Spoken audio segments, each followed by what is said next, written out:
Olá pessoal, aqui é o Velgas. Hoje, dia 7 de agosto de 2025. Vamos falar primeiramente sobre Pokrovsk. Russos se recusam a lutar.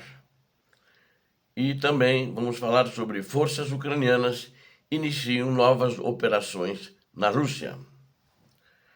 Quero convidar você que não é inscrito, inscreva-se no canal, porque aqui você vê a verdade. Também peço a todos que deem um like, compartilhem com as suas redes sociais e façam os seus comentários. Conto com vocês. Muito obrigado. Os russos estão alegando que estão sofrendo pesadas perdas e a ajuda não chega. O reforço não chega na região de Pokrovsk. E os soldados russos estão se recusando a lutar. Justamente nessa região de Pokrovsk, os russos estão relutantes em se envolverem em confronto direto com as forças armadas ucranianas, pois sabem que estão perdendo. Isso foi afirmado por Maxim Bakulin, que ele faz parte da 14ª Brigada Operacional Ucraniana Chervona Kalena, da Guarda Nacional da Ucrânia.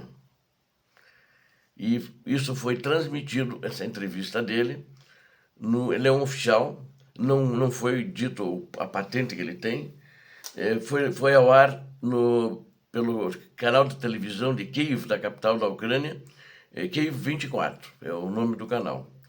Segundo ele, os russos estão evitando o combate aberto com as forças de defesa na área de Pokrovsk, visto que estão sofrendo perdas significativas e a taxa de reposição de efetivos no exército russo é baixa. Ou seja, significa aquilo que a gente tem falado. O Putin fala que está sobrando gente para se alistar, e isso aí a gente vê o contrário. Como eles não têm gente para mandar, ninguém está se alistando. Se falarmos da qualidade dos reforços, que vem em menor número, ela é baixa. E também, muito provavelmente, na minha opinião, aqueles que estão com eles há mais tempo, mais bem treinados, foram transferidos para posições especializadas em outras regiões. Por exemplo, como artilheiros, sapadores, operadores de drones e assim por diante. Então ainda existem muitas posições onde eles realmente estão atuando profissionalmente. Se for falado da infantaria, que é treinada em um mês antes de mandarem para o teatro de operações, essa sim é que sofre pesadas baixas. Esse é o pessoal que não quer se envolver em combate com os ucranianos. A infantaria russa é despreparada, né? E até como a gente tem relatado, vocês já devem ter inferido isso há muito tempo, né? Pelas baixas que eles têm, na maneira que eles combatem, né? Existe uma tática só, tática bucha de canhão. Ao mesmo tempo, os russos estão perdendo em batalhas de rua, que chegam muitas vezes às batalhas de corpo a corpo nas vilas. Os ucranianos muitas vezes atraem eles para dentro das vilas para eliminá-los, onde eles ficam em posições nas casas, ou melhor, não digo nas casas, né, nas edificações, mas nos escombros do que restou depois de bombardeiros da artilharia. Os russos continuam... Desculpa, estou com uma gripe aqui e essa gripe me prejudica a garganta. Na verdade é um resfriado, nada de grave, mas incomoda. No entanto, os russos têm continuado operações de assalto ativas na região de Pokrovsk e também não só na região de Pokrovsk, mas ali perto, né, em Dobropol e Konstantinivka, onde eles querem capturar, ainda querem, sonham com isso. Os russos estão tentando criar uma nova cabeça de ponte para um maior avanço na região. O chefe dos programas de segurança do Centro de Estudos Globais, Estratégia 21, chama-se Pavel Lakichuk, afirmou que o exército russo estava entrando na fase de ataque direto a Pokrovsk, o que não é uma verdade. Eles ainda não conseguiram ultrapassar a linha de defesa.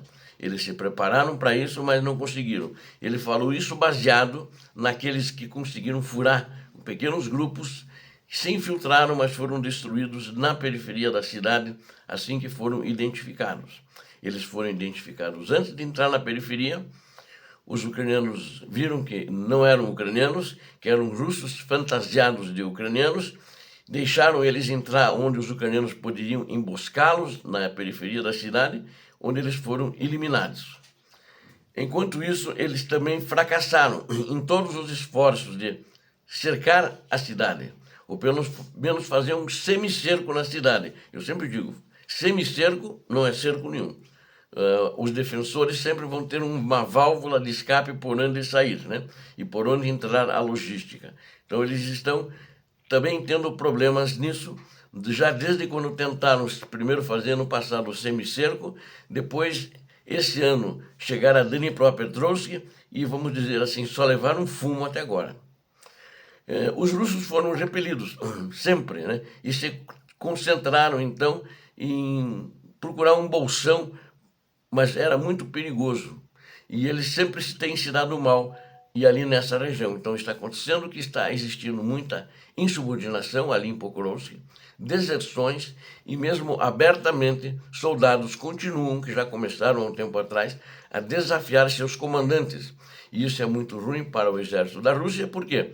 Porque chegam os poucos e minguados reforços e eles começam também de se inteirar o que está acontecendo na linha de frente, por que eles de fato não querem lutar, e aí isso contamina, né?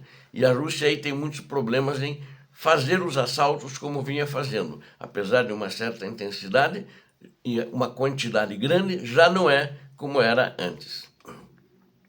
Um outro assunto é que as forças ucranianas estão iniciando novas operações na Rússia, não é dentro da Ucrânia, no território ocupado pela Rússia. E isso preocupa muito o ditador da Rússia, porque eles estão tendo perdas muito grandes na parte logo atrás das linhas de combate, das linhas de frente, ali no teatro de operações, mas também continuam os ataques em profundidade. Desculpe. E coisas terríveis acontecerão dentro da Rússia, segundo falou Kirilo Budanov, que é o chefe do GUR, que é inteligência militar ucraniana, né? E os russos estão na retaguarda e já estão sendo atingidos na cara, falou ele, com muito mais frequência, e estas ações não são mais isoladas. Todos os dias na Rússia, algo está chacoalhando em algum lugar. E os russos devem levar... Desculpe.